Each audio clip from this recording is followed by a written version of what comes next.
Alors, maintenant, comment gérer son temps? Alors, ça, c'est une problématique assez majeure parce que il n'y a pas que le temps, il y a la psychologie qui intervient là-dedans, donc c'est assez compliqué.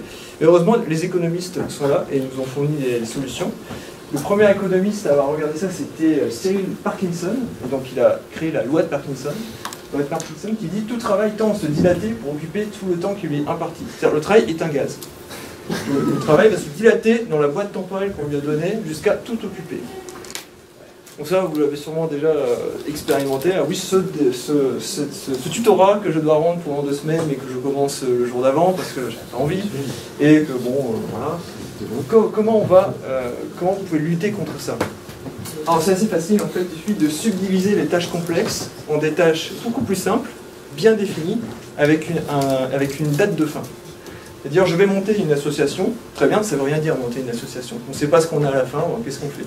Donc on peut subdiviser, je vais d'abord écrire le procès verbal, je vais ouvrir le compte, je vais définir les partenaires, voilà, je vais définir tout ça, ouvrir un compte, je sais exactement ce que c'est fait, pour la semaine prochaine c'est fait, c'est fini. Subdiviser, donner une date, ça va éviter au projet montage d'association de prendre 6 mois et d'arriver à rien à la fin.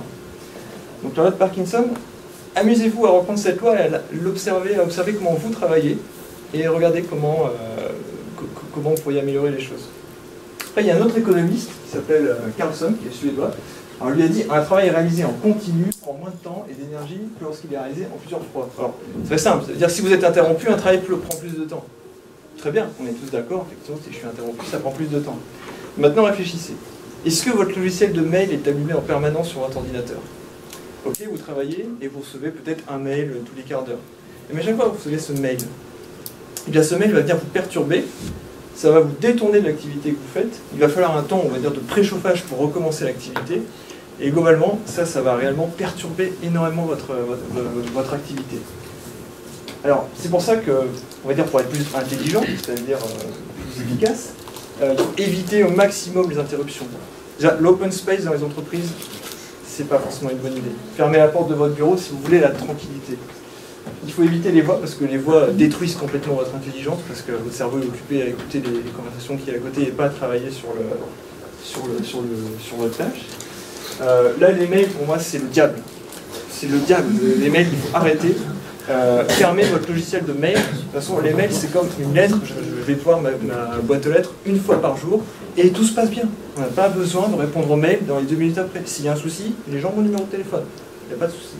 Donc arrêtez, parce que le mail c'est le fléau, le vrai fléau de la productivité.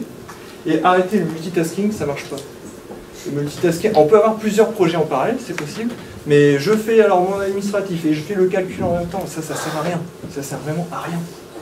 Donc il faut arrêter, de toute façon vous faites que d'alterner des temps de préchauffage et des temps de travail, donc arrêtez ça et faites séquentiellement les choses, c'est beaucoup plus simple à gérer. Et le dernier économiste, c'était Pareto.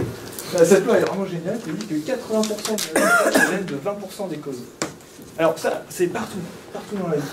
20% du chiffre d'affaires d'une entreprise peut provenir de 20% de ses clients. Chérissez donc ces 20% de clients.